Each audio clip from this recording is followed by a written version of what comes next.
Chapter 16. Return, Part 1. Twilight huddled beside a fire on the beach with her friends, trying to get dry.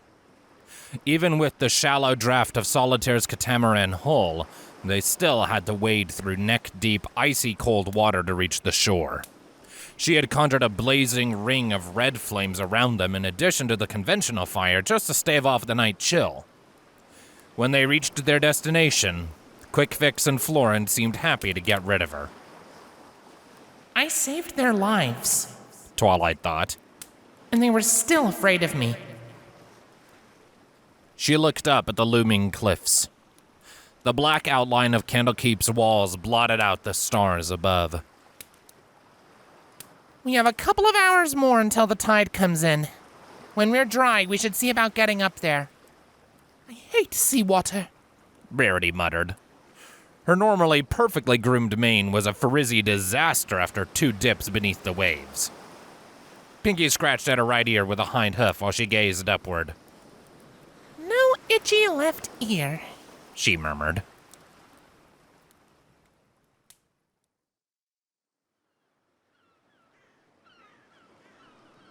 Twilight struggled to find her footing on slippery stones. Water dripping down limestone curtains and spires gleamed in the light of her horn. She wedged her forehoof into a cavity, trying to find enough grip to pull herself forward. From a ledge above, Pinky reached out a hoof. Twilight took it and Pinky pulled her up. See? I told you it was easy. Pinky said. You have a funny definition of easy. Twilight said, panting as she leaned against a thick stalagmite. She looked back down the steep limestone passage. Rainbow beat her wings against the still air as she climbed beside Fluttershy. How did you find these caves anyway? There are tunnels all over beneath Candlekeep, Pinky said. Before Twilight could press for more information, Applejack called, "Rope incoming!" Twilight turned up the passage and saw Applejack toss a rope secured to a limestone pillar down. It unraveled, falling until it caught on an outcropping. Twilight pulled it free with her magic and sent it down to Rainbow and Fluttershy. "That should make it easier," Applejack said. She took a firm stance, sure-footed despite the bulk of her armor, and tugged, testing the rope. The brittle formation cracked. She sighed and gripped the rope with her teeth. "One at a time now," she said around it. You first, Twilight, Rainbow said from below. Twilight nodded. They had agreed that the Pegasi should take up the rear, in case some pony slipped and stumbled down the slope. She wrapped her forelegs around the rope and pulled herself up. It was still a challenge to find firm footing, but it made the going much easier. As she climbed, she noticed a piece of hemp fiber lodged in a narrow space between 2 stalagmites. It didn't match Rarity's silk climbing rope. She snatched it as she passed, muttering, Oh, I guess they came this way too.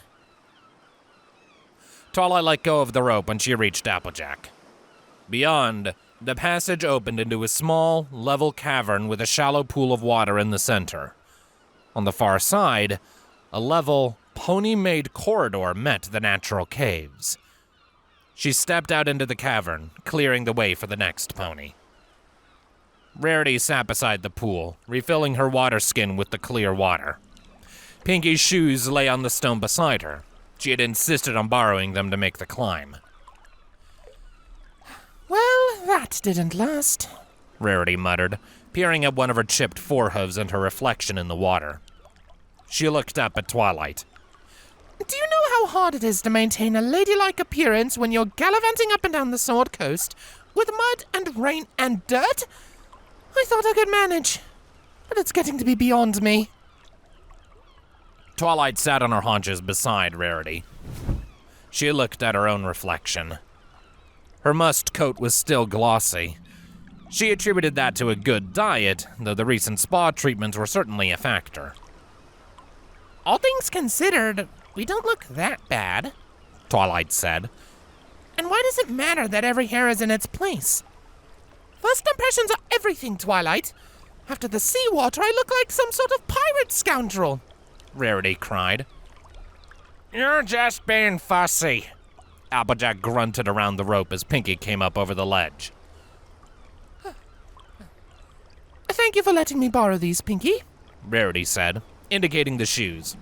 No problem, Pinky said. They are pretty neat, aren't they?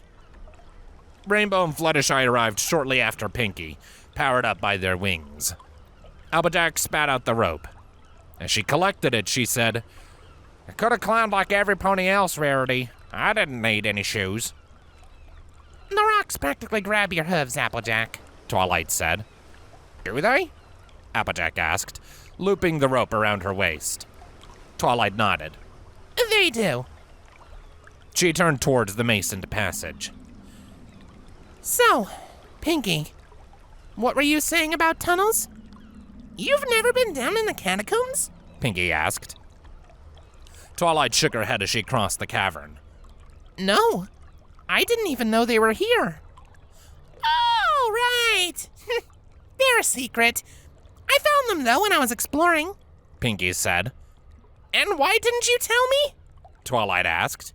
Well, you would have tattled, Pinky said. Only the chroniclers are supposed to be down here. Twilight frowned as she stepped into the artificial passage. Then it's probably where the changelings hid their victims.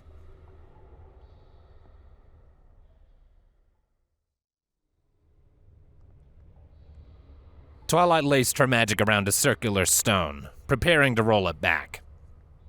So you're just gonna crack it open? Rainbow asked. Twilight turned it to face the group.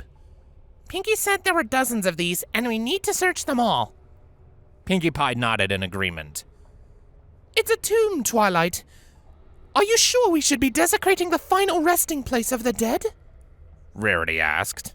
And we don't know that they hid their cocoons in a tomb.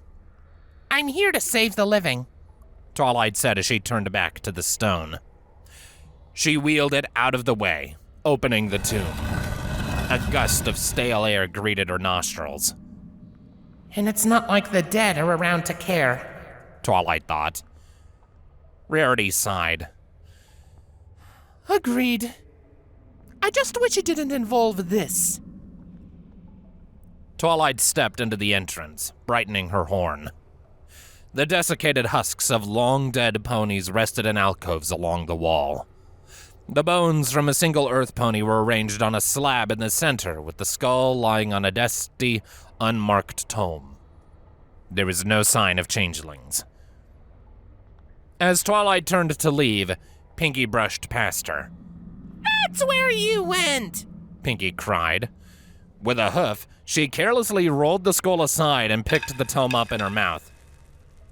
Pinky, what are you? Twilight began.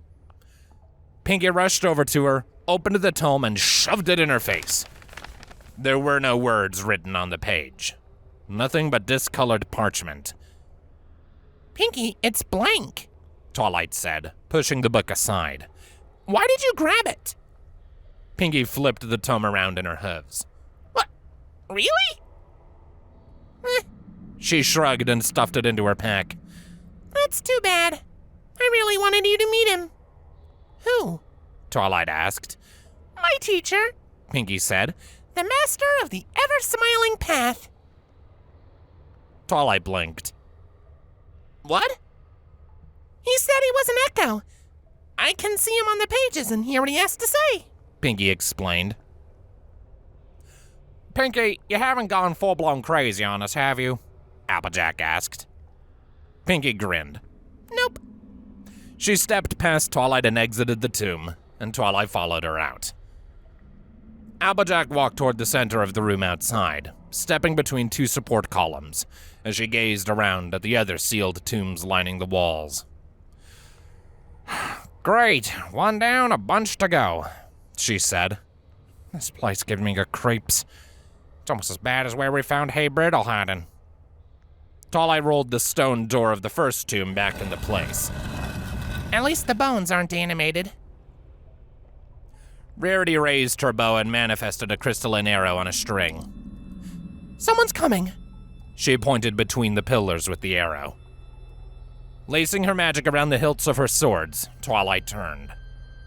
A cowled pony in a yellow robe stepped out from a side passage. She drew back her hood, revealing a familiar, wrinkled face, and said, Who are you? What are you doing down here? She paused, peering at Twilight. Twilight Sparkle? Is that you? Twilight kept her guard up. It's me, She said, stepping forward. It's good to see you, Crescent Glow. A smile lit Crescent Glow's face, but it did not reach her eyes. It is you! She glanced at Pinkie. And Pinkie Pie. Oh, the cakes will be so glad to hear you're okay. She eyed them both up and down. You look different. Applejack leaned close to Twilight. Changeling, she whispered. Twilight frowned. How do you know? Just do, Applejack said, her chain clinking as she shifted her tail. Who are these ponies, child? And how did you get down here? Crescent Glow asked. They're our friends, Pinkie said, smiling as she stepped toward Crescent Glow. Twilight stopped Pinkie with a foreleg. Crescent Glow gave her a questioning look. Is something wrong, Twilight? Are you okay? Twilight focused, her horn lighting as she cast a spell. Don't let her go, Twilight said as Crescent Glow began to back away. Rainbow whipped around one of the pillars and positioned Crescent Glow's far side, cutting off her escape. What's going on, Twilight? Pinkie asked, stepping between her and Crescent Glow. Twilight finished her spell.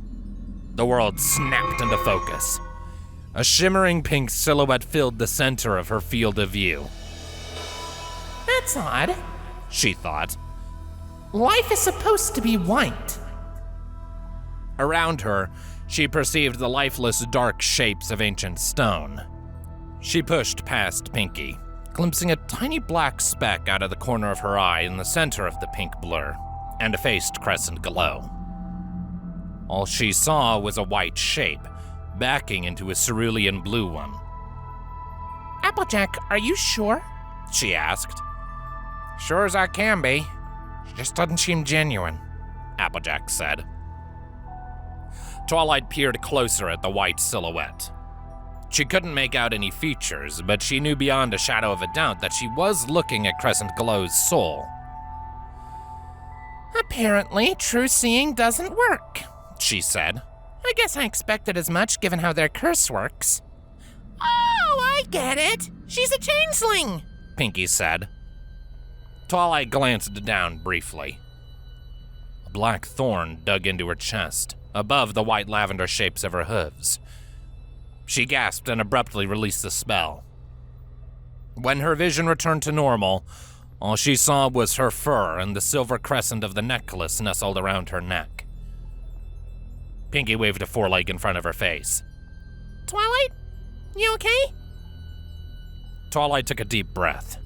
Her pulse raced in her ears. I'm fine. She looked up at Crescent Glow. Changeling? What are you talking about? I'm a chronicler! She turned and beat her hooves against Rainbow's mail armor. Let me go! Rarity, there's a belt in the bag of holding. Thick, leather, magic runes, Twilight said. Rarity produced the object in question, levitating it over. This it? Twilight nodded and took the belt. She stepped toward Crescent Glow. Wait, is that? Pinkie began. It is, Twilight said. If we force a shape-changing curse, I'm hoping it'll reveal the changeling and free its victim. If not, or she's not a changeling, we have plenty of remove curse spells ready. She gestured toward Crescent Glow with her muzzle. Hold her still. Pinkie wrapped a foreleg around Crescent Glow's neck, trapping her in a headlock. Rainbow pinned her forelegs against her body. She struggled in their grasp. What are you talking about? This is ridiculous! she cried. Somebody help! Twilight slipped the belt around Crescent Glow's waist and fastened it. Almost immediately, her jaw and muzzle shifted, becoming more masculine. Writhing, she ripped free from the headlock as her body shifted. She viciously kicked Rainbow in the gut and sprawled onto the floor. She writhed on the stones and let loose an inequine screech as a flash of green flames consumed her. When the light faded, a pony-shaped creature lay on the floor surrounded by ash. It turned its cold blue eyes up and toward her and bared its white fangs, hissing. Twilight drew Celestial Fury, and before it could stand, she brought the blade arcing down on it. The edge bit into the thick black plates of its insectoid armor, cleanly bisecting the body just above the belt. The upper half froze, held by a golden aura that fixed its wings and forelegs in place. A dying hiss left its mouth, and the aura faded. Unlike the fiends she defeated on the steps of the Friendly Arm, its body remained. It wouldn't ever be coming back.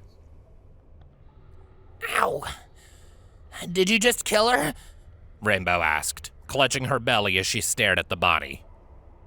Twilight shook her head. No. If it had to revert back to its demonic body, we forced it to release Crescent Glow.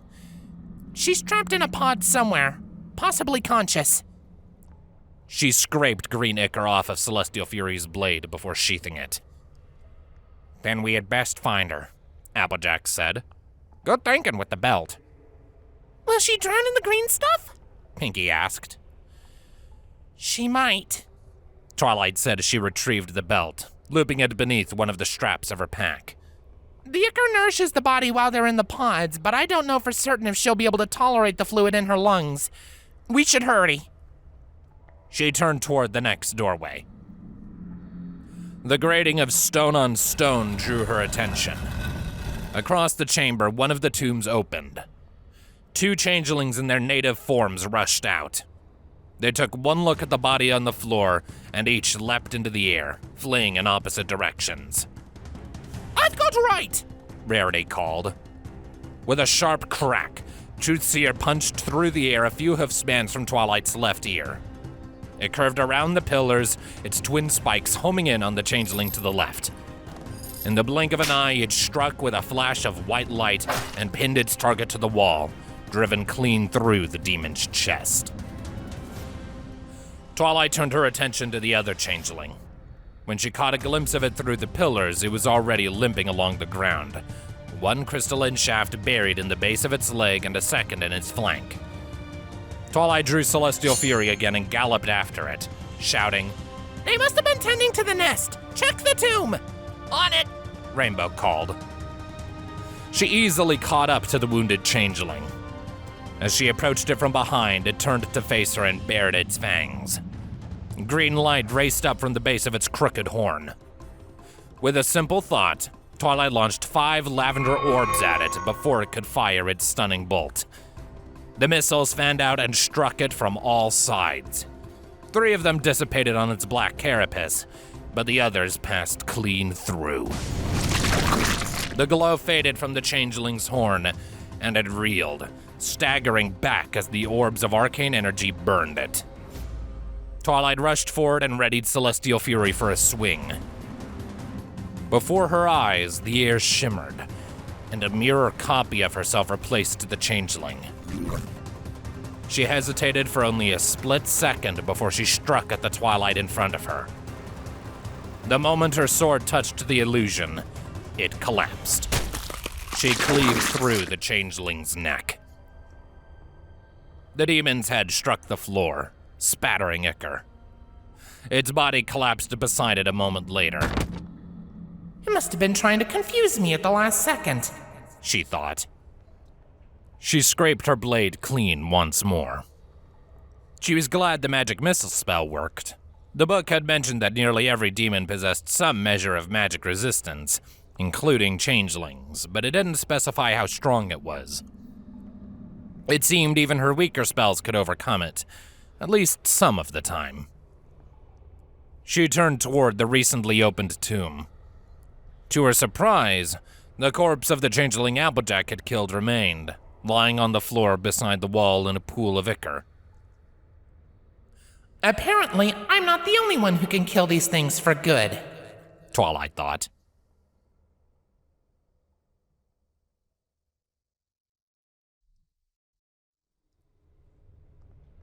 Twilight waded through ankle-deep green ichor as she drug the last of the victims out of the tomb.